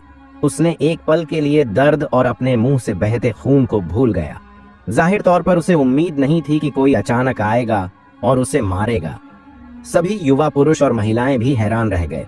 जाहिर तौर पर उन्हें उम्मीद नहीं थी कि कोई मलाइका को मारने की हिम्मत करेगा और इतनी बेरहमी से करेगा। अगर मलाइका के शरीर पर आत्मा की लौ के कपड़े ज्यादातर ताकत को नहीं रोकते तो अभी का थप्पड़ शायद मलाइका को मार डालता। रुद्र! पास में खड़ी अनाया हैरान रह गई। उसके गाल बहुत पीले पड़ गए। खासकर रुद्र की विनाशकारी आंखों को देखने के बाद वह इतनी डर गई कि उसका पूरा शरीर कांपने लगा। डरावना! इस समय रुद्र हिला और उसके पीछे एक छाया दिखाई दी। धम! रुद्र ने मलाइका के पेट में जोर से लात मारी। आत्मा की लौ के कपड़ों ने फिर से ज्यादातर ताकत को रोक लिया, लेकिन थोड़ी सी शक्ति अभी भी मलाइका ने झेली। प्रभाव की ताकत इतनी ज्यादा थी कि उसके आंतरिक अंगों से लगभग खून बहने लगा। जो कोई मेरी साक्षी दीदी को छुएगा वह मर जाएगा। रुद्र का चेहरा पानी की तरह गहरा था और अपने हाथ को लहराते हुए एक भारी काली तलवार उभरी और उसके चारों ओर भव्य तलवार का इरादा बवंडर की तरह उमड़ा।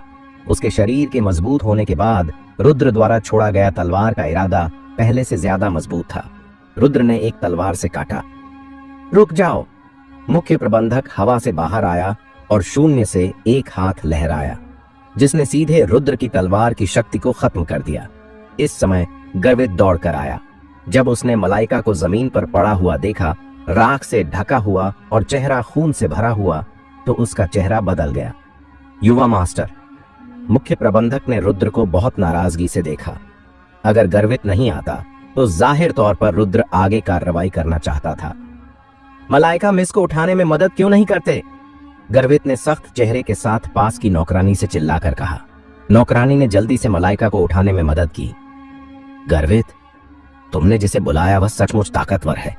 वह मुझे मारने की हिम्मत भी करता है। आज तुम्हें मुझे एक जवाब देना होगा, वरना मैं तुम्हारे साथ कभी क्या करूंगी। मलाइका ने भयानक दर्द को सहते हुए गर्वित को घूरा। एक जवाब? गर्वित का गाल थोड़ा सिकुड़ा। युवा मास्टर, मलाइका मिस शाही परिवार की रानी है और वह सीधी वंशज भी हैं। यह रुद्र इतना घमंडी है कि सिहल वर्ष राजवंश के शाही परिवार की रानी पर भी हमला करने की हिम्मत करता है। अगर वह इतना सख्त हाथ रखता है तो अगर हम उसकी रक्षा करते रहे तो हम यान कबीले को नाराज करेंगे। एक अर्धमृत तलवार कल्टीवेशन करने वाले के लिए यान कबीले को नाराज करना वास्तव में फायदे से ज्यादा नुकसान है। मुख्य प्रबंधक ने उसके कान में फुसफुसाया। गर्वित का चेहरा बदल गया और वह लाभ हानि के बारे में सोचने लगा। क्या यह एक अर्ध उपयोगी तलवार वाले के लिए इसके लायक है? मयूर मार्शल हॉल को नाराज करना। गर्वित डरता नहीं था क्योंकि वह रुद्र पर आशावादी था, इसलिए मयूर मार्शल हॉल को नाराज करना कोई बात नहीं थी। लेकिन सिहलवर्ष कबीला अलग है। सिहलवर्ष शाही परिवार के 3 प्रमुख शाही कबीलों में से एक। उनके पास बहुत शक्ति है। साधारण ताकतें 3 प्रमुख शाही कबीलों को आसानी से उकसाने की हिम्मत नहीं करती। हालांकि आनंद परिवार कमजोर नहीं है। रुद्र के लिए सिहलवर्ष कबीले को उकसाना, शायद यह वही है जो मुख्य प्रबंधक ने कहा। यह वास्तव में इसके लायक नहीं है। गर्वित शांत हुआ, रुद्र को देखा और कहा, रुद्र, यह क्या हो रहा है? मुझे उम्मीद है कि तुम मुझे एक जवाब दे सकते हो। वह पहले रुद्र भाई कहता था, लेकिन अब वह उसे नाम से बुलाता है। यह सुनकर मुख्य प्रबंधक ने हल्के से सिर हिलाकर संतुष्टि जताई। युवा मास्टर ने आखिरकार सही विकल्प चुना। आपने सिर्फ मुझसे क्यों पूछा? आपने अपनी बहन या उससे क्यों नहीं पूछा? रुद्र ने धीरे से साक्षी को उठाया और ठंडे स्वर में कहा, बेशर्म, यह आनंद हवेली है। अगर युवा मास्टर तुमसे सवाल पूछता है तो बस जवाब दो। मुख्य प्रबंधक ने गुस्से से चिल्लाया, क्या मैं बेशर्म हूं? रुद्र ने धीरे धीरे अपना सिर उठाया। उसकी आंखों में हड्डियों को ठंडा करने वाली ठंडक थी। अनाया ने यह देखा तो वह इतनी डर गई कि उसने जल्दी से नजरें फेर लीं। रुद्र की आंखें बहुत डरावनी थीं। बादल नाव पर वह बिना कारण मेरे रहने वाली केबिन में घुस गई। मेरे केबिन में एक गंभीर रूप से घायल दोस्त था। मैंने उसे परेशान न करने के लिए कहा, लेकिन वह फिर भी घुस गई। क्या मुझे उसे नहीं मारना चाहिए था, बल्कि उसे अंदर घुसने और हंगामा करने देना चाहिए था, जिससे मेरे दोस्त की चोटें और खराब हो जाती, सिर्फ इसलिए कि मैंने उसे सबक सिखाया। वह अभी भी नाराज है और बदला लेने के लिए किसी को ढूंढ रही है। ठीक है, अगर तुम बदला लेना चाहते हो तो मुझसे पूछो, लेकिन तुम लोगों ने मेरी बहन को मारा। क्या मेरी बहन की प्रतिभा बहुत ऊंची है? वह तो जन्मजात क्षेत्र तक भी नहीं पहुंची है। इसके अलावा क्या उसने तुम्हें उकसाया था? रुद्र की आंखें और ठंडी हो गईं। फिर उसने मलाइका की ओर इशारा किया और गर्वित से पूछा, आपने उससे नहीं पूछा कि उसने मेरी बहन को क्यों मारा, बल्कि मुझसे पूछा कि मैंने उसे क्यों मारा। इशारा करके पूछे जाने पर गर्वित का चेहरा गहरा नहीं हो सका। रुद्र, जो भी हो, तुमने मलाइका मिस को मारा, वरना हमारी जान पहचान के लिए तुम उससे माफी मांग लो और इस मामले को खत्म कर दो। माफी मांगना ठीक है, उसे जमीन पर घुटनों के बल बैठने दो और 1000 बार सिर झुकाने दो। मैं उन दोनों को छोड़ने पर विचार कर सकता हूं। पास में खड़ी मलाइका ने जवाब दिया, जबकि वह रुद्र को नाराजगी भरी आंखों से घूर रही थी। हालांकि चोट गंभीर नहीं थी, उसने कुछ गोलियां ली थीं और ठीक हो गई थी, लेकिन अभी उसे मारा गया था और उसका चेहरा पूरी तरह से खो गया था। वह पहले रुद्र को अपमानित करना चाहती थी और फिर उसे मरवा देना चाहती थी। रुद्र, मलाइका मिस ने पहले ही कह दिया है, तुम मलाइका मिस से सिर झुकाकर और ईमानदारी से माफी मांग लो। सच कहूं, एक मार्शल के लिए चेहरा किसी काम का नहीं है। मरने से बेहतर है जीना। गर्वित ने रुद्र से कहा। उसके विचार में वह रुद्र के प्रति बहुत दयालु और नेक था। आखिरकार तुम एक शाही वंशज को नाराज कर रहे हो। यह सम्राट राजधानी है, कालीकट नहीं। शाही वंशजों के लिए परिणाम अक्सर दुखद होते हैं। इसलिए अगर तुम अपनी गरिमा छोड़कर माफी मांग लो तो तुम्हारे पास जीने का मौका है। बस सिर झुकाना है। एक व्यक्ति सिर झुकाए या 1000 लोग, ये सब एक जैसा है। नन्ही सी जान बचाने से बेहतर क्या है कि बहादुरी से मर जाओ। तुम चाहते हो कि मैं सिर झुकाऊं? रुद्र हंसा। हाँ, गर्वित, तुमने अभी जो मैंने कहा वह नहीं सुना। अब मैं तुम्हें दोबारा कहता हूं, अब ध्यान से सुनो। जो कोई मेरी साक्षी को छुएगा वह मर जाएगा। उसी समय रुद्र के शरीर से बवंडर जैसा तलवार का इरादा उमड़ा। मारो! रुद्र ने अपनी दोहरी तलवारें छोड़ी। तुम यहां इतने बेशर्म होने की हिम्मत करते हो? मुख्य प्रबंधक गुस्से में था। रुद्र ने उसे बिल्कुल भी गंभीरता से नहीं लिया और तुरंत रुद्र पर एक थप्पड़ मारा। 2 ध्रुवनाशक 2 अलग अलग तलवार के इरादे झाड़ू मारते हुए निकले और 2 तलवारें मुख्य प्रबंधक की हथेली पर टकराईं। धम! रुद्र पीछे हट गया, लेकिन मुख्य प्रबंधक हैरान रह गया, क्योंकि रुद्र ने वास्तव में उसकी हथेली को झेल लिया।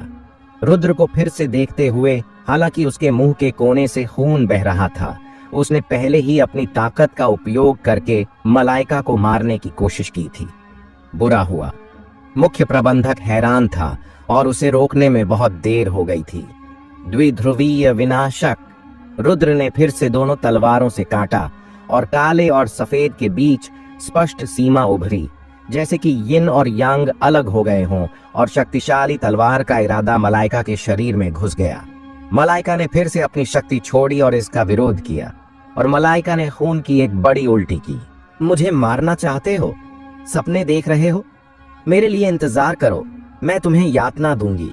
मैं तुम्हें और तुम्हारी बहन को जिंदगी भर दर्द में जीने दूंगी, मलाइका ने कड़वाहट से कहा।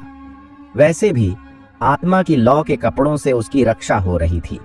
रुद्र उसे ज्यादा से ज्यादा चोट पहुंचा सकता था, मार नहीं सकता था। जब तक मुख्य प्रबंधक उसे मारने आएगा, रुद्र कितना भी ताकतवर क्यों न हो, वह यहां से नहीं भाग सकेगा। रुद्र ने अचानक दोनों तलवारों को अपने शरीर में डाल दिया और उसके शरीर से निकलने वाला तलवार का इरादा पागलपन से वापस खींच लिया गया। उसका शरीर पहले जैसा हो गया, लेकिन मलाइका की आंखों में यह और भी डरावना हो गया। स्वर्गीय तलवार। रुद्र ने फिर से कार्रवाई की। धूम। उसके शरीर से एक भयानक धारा फटी, जो शक्ति थी, स्वर्ग स्तर की मार्शल कला की शक्ति। उसकी शील्ड ने अभी भी ज्यादातर शक्ति को रोक लिया, लेकिन कुछ शक्ति मलाइका के शरीर में घुस गई। वह रुद्र को खाली नजरों से देखती रही, उसकी आंखें अविश्वास से भरी थीं। मलाइका मर गई। गर्वित और अन्य लोग हैरान थे। सुंदर आत्मा के माध्यम से मलाइका को मार डाला, तो रुद्र की ताकत किस स्तर तक पहुंच गई थी? क्या यह जगह रैंकिंग स्तर था? गर्वित को उम्मीद नहीं थी कि रुद्र इतना मजबूत होगा। जाहिर तौर पर रुद्र ने पहले अपनी असली ताकत को छुपाया था। एक पल के लिए गर्वित के दिल में थोड़ा पछतावा हुआ। शायद उसे अभी रुद्र के साथ पूरी तरह से संबंध तोड़ना नहीं चाहिए था। अगर कुछ जगह छोड़ी होती तो मूल संबंध को बनाए रखना संभव होता। युवा मास्टर, मलाइका मर गई। हमें श्रीवास्तव परिवार को एक जवाब देना होगा, वरना यह हमारे आनंद परिवार के लिए अनावश्यक परेशानी लाएगा। इस लड़के को नहीं रखा जा सकता, इसे मरना होगा, मुख्य प्रबंधक ने गंभीरता से कहा। गर्वित हिचकिचाया। युवा मास्टर, आप अब और हिचकिचा नहीं सकते। क्या आप अभी भी उसके साथ फिर से दोस्ती करना चाहते हैं? इस लड़के का स्वभाव जिद्दी और हिंसक है, और वह आपके साथ फिर से दोस्ती नहीं करेगा। अब उसने मेरे आनंद परिवार के लिए इतनी परेशानी खड़ी कर दी है। अगर श्रीवास्तव परिवार को जवाब नहीं दिया और समय आने पर परिवार के मुखिया को रिपोर्ट की, तो आप भी मुश्किल में पड़ जाएंगे। इसके अलावा भले ही हम कार्रवाई न करें, श्रीवास्तव परिवार उसे कभी नहीं छोड़ेगा। वह वैसे भी मर जाएगा, तो हमारे आनंद परिवार के लिए कुछ अनावश्यक परेशानी कम करना बेहतर होगा, मुख्य प्रबंधक ने कहा। गर्वित ने रुद्र को गहरी नजर से देखा, फिर धीरे धीरे अपनी आंखें बंद कर ली। जाहिर तौर पर मुख्य प्रबंधक की कार्रवाई को स्वीकार कर लिया। मुख्य प्रबंधक ने एक हथेली से मारा। धूम। शक्ति एक विशाल लहर की तरह थी, जो तुरंत 20 फीट के क्षेत्र को ढक गई। उसकी पूर्ण कल्टीवेशन के दबाव के तहत रुद्र इस गुस्से भरे हथेली को बिल्कुल भी नहीं रोक सकता था। अचानक रुद्र के सामने एक भयानक हवा का प्रवाह बाहर निकला। मुख्य प्रबंधक की हथेली की शक्ति इस हवा के प्रवाह से बिखर गई और बची हुई शक्ति ने मुख्य प्रबंधक को उड़ा दिया। जमीन पर उतरने के बाद उसे 5-6 कदम पीछे हटना पड़ा, तब जाकर वह रुका। मुख्य प्रबंधक का चेहरा अचानक बदल गया और वह मदद नहीं कर सका, लेकिन शून्य में देखा। पता नहीं कौन सा विशेषज्ञ कार्रवाई करेगा। यह मैं हूं। धुर्वेंद्र अंधेरे से बाहर निकला और मुख्य प्रबंधक को भावहीन चेहरे से देखा। श्रीमान, मुख्य प्रबंधक चौंक गया। गर्वित भी हैरान था। धुर्वेंद्र यहां क्यों था? धुर्वेंद्र समायरा का भेजा हुआ वही आदमी था जिसने रवि को लाल ड्रैगन का खून दिया था। मुख्य प्रबंधक धुर्वेंद्र से काफी डरता था, क्योंकि धुर्वेंद्र की उत्पत्ति काफी रहस्यमयी थी और उसकी कल्टीवेशन अथाह थी। सम्राट राजधानी में कुछ लोग उसे उकसाने की हिम्मत करते थे। श्रीमान, यह मेरे आनंद परिवार और शाही परिवार श्रीवास्तव के बीच का निजी झगड़ा है, कृपया हस्तक्षेप न करें, मुख्य प्रबंधक ने हिम्मत करके कहा। मुझे तुम्हारे निजी झगड़ों से कोई मतलब नहीं है। मेरा उसके साथ अभी भी एक सौदा है, धुर्वेंद्र ने शांत स्वर में कहा। सौदा? गर्वित मुख्य प्रबंधक और अन्य लोग रुद्र को हैरानी से देखने लगे। रुद्र वास्तव में श्रीमान धुर्वेंद्र के साथ सौदा कर सकता था। तुम्हें पता है, श्रीमान धुर्वेंद्र मुख्य रूप से सौदों में लगे रहते हैं, लेकिन साधारण चीजें उनकी नजर में नहीं आती। केवल कुछ खास सौदों के लिए श्रीमान धुर्वेंद्र व्यक्तिगत रूप से सामने आते हैं। मेरे और उसके बीच का सौदा 7 दिनों तक चलता है और इन 7 दिनों में मैं उसकी गारंटी देता हूं। 7 दिनों के बाद सौदा खत्म हो जाता है और तुम जो चाहो कर सकते हो। मैं इसे नियंत्रित नहीं कर सकता और न ही करना चाहता हूं, धुर्वेंद्र ने कहा। 7 दिन? मुख्य प्रबंधक ने रुद्र को अनिच्छा से देखा और इस लड़के को 7 दिन और जीने देने के लिए कहा। रुद्र ने साक्षी को लिया और आनंद हवेली से चला गया। साक्षी, क्या तुम्हारा चेहरा अभी भी दर्द कर रहा है? रुद्र ने पूछा। अब दर्द नहीं हो रहा, ये चोट कुछ भी नहीं है। पहले युद्ध के मैदान में मुझे इससे ज्यादा गंभीर चोटें लगी थीं। ठीक है, तुम्हें चिंता करने की जरूरत नहीं है, साक्षी ने सिर हिलाया। पहले की बात पहले थी और अब की बात अब है। अब से जब तक कोई तुम्हें छूने की हिम्मत करेगा, मैं उस व्यक्ति को कभी नहीं छोड़ूंगा जो तुम्हें छुएगा, रुद्र ने कहा। भाई, मुझे माफ कर दो। अगर मुझे पता होता कि ऐसा कुछ होगा तो मुझे पूर्वी आंगन में रुककर तुम्हारा इंतजार करना चाहिए था, साक्षी ने अपराध बोध के साथ कहा। साक्षी, तुम्हें माफी मांगने या अपराध बोध महसूस करने की जरूरत नहीं है। तुम मेरी बहन हो और अगर वे तुम्हें छूते हैं तो वे मुझे छूते हैं। अगर मैं उस मलाइका को नहीं मारता तो वह बाद में बदला लेती और शायद और भी क्रूर तरीकों से हमारे साथ निपटती। तो वह मरने की हकदार थी, रुद्र ने कहा। जब तक कोई उसके परिवार को धमकी देने की कोशिश करता है, रुद्र उसे सीधे मार डालता है, चाहे उसने कार्रवाई की हो या नहीं, क्योंकि रुद्र ने बहुत सारी ऐसी चीजें देखी हैं जो अपनी दया और नरमी की वजह से अपने परिवार के लिए दुर्भाग्य का कारण बनी। ये दुनिया ऐसी ही है। अगर तुम लोगों को नहीं मारते तो लोग तुम्हें मार देंगे। अगर मलाइका आज नहीं मरती तो वह अपनी शक्ति का उपयोग करके पागलपन से बदला लेती। रुद्र को चोट पहुंचाना उसके लिए मुश्किल हो सकता था, लेकिन रुद्र अकेला नहीं है, उसके पास उसका परिवार भी है। उस समय क्या वह उसके परिवार से बदला लेती? रुद्र अपने परिवार के साथ कुछ होने के बाद पछताना नहीं चाहता था, इसलिए उसे मारना जरूरी था। केवल इस तरह दूसरा पक्ष नफरत को सिर्फ उस पर केंद्रित करता। अब रुद्र को देखते हुए साक्षी का दिल छू गया और साथ ही उसे रुद्र के लिए थोड़ा बुरा लगा। वह बड़ा हो गया है। अब वह छोटा बच्चा नहीं है जो उसके पीछे पीछे साक्षी साक्षी कहता था। लेकिन जब रुद्र बड़ा हुआ तो उसने ज्यादा जिम्मेदारियां उठाई। साक्षी को पता था कि रुद्र ने त्यानलुओ संप्रदाय में कितना दर्द सहा था, लेकिन वह नहीं जानती थी कि उसकी मदद कैसे करे, और उसने इस दौरान उसके सभी अनुभवों के बारे में सुना था। सांची संप्रदाय के साथ संबंध तोड़ना, उत्तरी परिसर में मयूर मार्शल हॉल के साथ लड़ाई आदि। हालांकि रुद्र सतह पर कुछ भी परवाह नहीं करता, साक्षी जानती है कि रुद्र को अपने परिवार और स्नेह की सबसे ज्यादा परवाह है। 7 दिनों में तुम क्या करोगे? साक्षी ने चिंतित होकर पूछा। धुर्वेंद्र ने पहले ही कह दिया था कि वह रुद्र की केवल 7 दिनों तक रक्षा करेगा। साक्षी, तुम्हें चिंता करने की जरूरत नहीं है। सिहल वर्ष पवित्र भूमि का मूल्यांकन 3 दिनों में होगा। मैं सिहल वर्ष पवित्र भूमि का मूल्यांकन लूंगा। अगर मैं सिहल वर्ष पवित्र भूमि में प्रवेश कर गया तो वे मुझे छूने की हिम्मत नहीं करेंगे। रुद्र ने साक्षी को सांत्वना दी। मैंने सुना है कि सिहल वर्ष पवित्र भूमि का परीक्षण बहुत मुश्किल होता है और जो प्रतिभाशाली नहीं है वे इसे पास नहीं कर सकते। साक्षी ने भौहें सिकोड़ ली। साक्षी, तुम मुझे बहुत कम आंकती हो। मैं एक प्रतिभाशाली हूं, रुद्र ने मुस्कुराते हुए कहा। तुम अभी भी प्रतिभाशाली हो? साक्षी ने रुद्र को आंखें दिखाई। बेशक, फिर तुम मुझे कई प्रतिभाशालियों को हराते हुए देख सकती हो और विश्व रैंकिंग में शीर्ष पर पहुंच सकता हूं, रुद्र ने सिर उठाकर कहा। बहुत उत्साहित दिख रहा था। रैंकिंग में शीर्ष? बस शेखी बघारो, साक्षी ने हंसते हुए कहा। मैं शेखी नहीं बघार रहा, यह सच है। मैं निश्चित रूप से मेहनत करूंगा और तुम्हें दिखाने के लिए रैंकिंग में शीर्ष बनूंगा, रुद्र ने हंसते हुए कहा। ठीक है, मैं इंतजार करूंगी और देखूंगी। साक्षी ने जवाब में सिर हिलाया। दोनों ने विषय बदलने के बाद माहौल बहुत हल्का हो गया। रुद्र और साक्षी हंसते बात करते हुए आगे बढ़े। हालांकि पीछे कुछ लोग उनका पीछा कर रहे थे, रुद्र ने उन्हें नजरअंदाज कर दिया। ये पीछा करने वाले शायद आनंद हवेली के थे, या श्रीवास्तव कबीले के, या कोई और हो सकते थे। धुर्वेंद्र पास में ही होना चाहिए।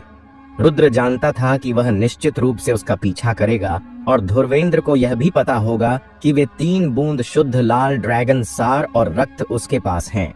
रुद्र ने मूल रूप से इसे सीधे धुर्वेंद्र को देने की योजना बनाई थी, लेकिन अब वह 7 दिन खत्म होने तक इंतजार करने की योजना बना रहा था।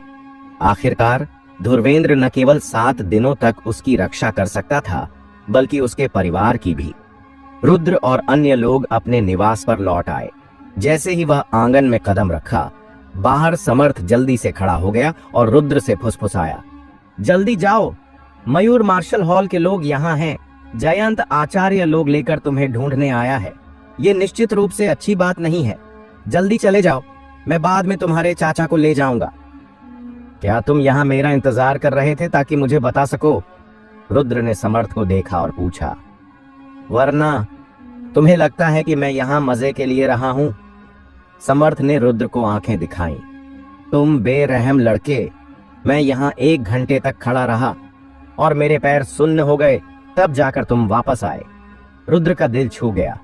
हालांकि समर्थ कभी कभी भरोसेमंद नहीं होता था, यह लड़का गर्वित जैसे लड़के से बहुत बेहतर था। कम से कम वह ईमानदार था और दिखावा नहीं करता था। रुद्र मुड़ा नहीं और चला गया, बल्कि आंगन की ओर बढ़ा। रुद्र, तुम कहां जा रहे हो?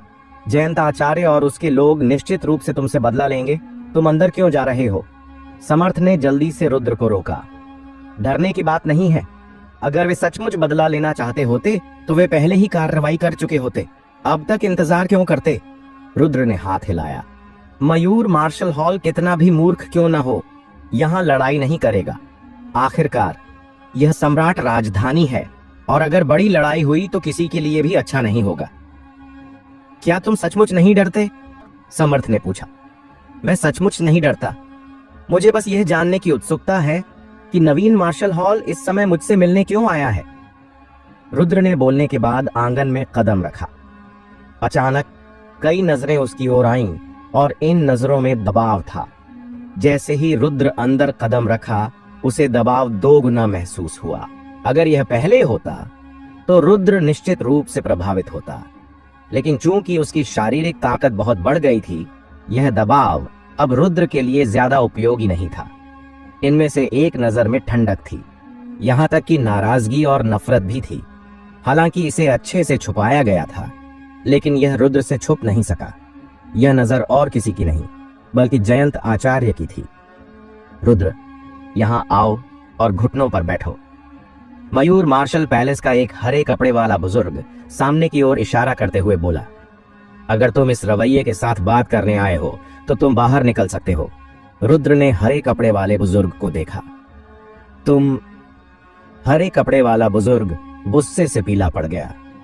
मेरे सामने अपने बुजुर्गों के नाम मत रखो। पहला, तुम मेरे बुजुर्ग नहीं हो। दूसरा, मयूर मार्शल पैलेस में मेरा केवल एक बुजुर्ग है, और वह दक्षिणी परिसर का मास्टर है। तो अगर तुम्हें कुछ कहना है तो जल्दी कहो। यहां हमारा आपसी समय बर्बाद मत करो, रुद्र ने हल्के स्वर में कहा। हरे कपड़े वाले बुजुर्ग का चेहरा नीला और सफेद हो गया। वह कुछ कहना चाहता था, लेकिन बैंगनी कपड़े वाले बुजुर्ग ने उसे रोक दिया। आखिरकार वे इस बार रुद्र के पास एक मिशन के साथ आए थे। रुद्र, हम संक्षेप में बात करते हैं। तुमने मयूर मार्शल पैलेस के जिजिन ऑर्डर के कई सदस्यों का नरसंहार किया, और तुमने नवीन को भी मारा, जो भूमिगत सूची का एक नाम था, बैंगनी कपड़े वाले बुजुर्ग ने कहा।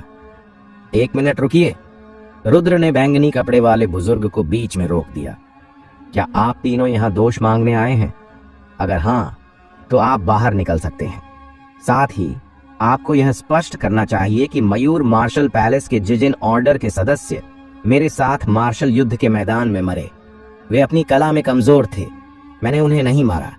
कृपया इसे स्पष्ट करें। फिर भी वे मयूर मार्शल पैलेस के सदस्य थे। तुम दोनों एक ही पैलेस के हो। लेकिन तुम इतने क्रूर हो। जयंत आचार्य ने ठंडे स्वर में कहा। रुद्र ने जयंत आचार्य को देखा। इस नजर से जयंत आचार्य बहुत नाखुश हुआ, क्योंकि जयंत आचार्य के विचार में रुद्र उसे मूर्ख की तरह देख रहा था। जयंत आचार्य, मुझे सचमुच शक है कि तुम इस पद पर कैसे पहुंचे। तुम भी मयूर मार्शल पैलेस से हो। क्या यह कहा जा सकता है कि तुम्हारे हाथों में एक ही पैलेस के सदस्यों का खून नहीं लगा है और तुमने कभी एक ही पैलेस के सदस्य को नहीं मारा? जब मार्शल कल्टीवेशन करने वाले लड़ते हैं तो या तो वे मरते हैं या घायल होते हैं। पूर्वी 5 संप्रदाय इसे तुमसे बेहतर जानते हैं। रुद्र ने आंखें सिकोड़ते हुए कहा।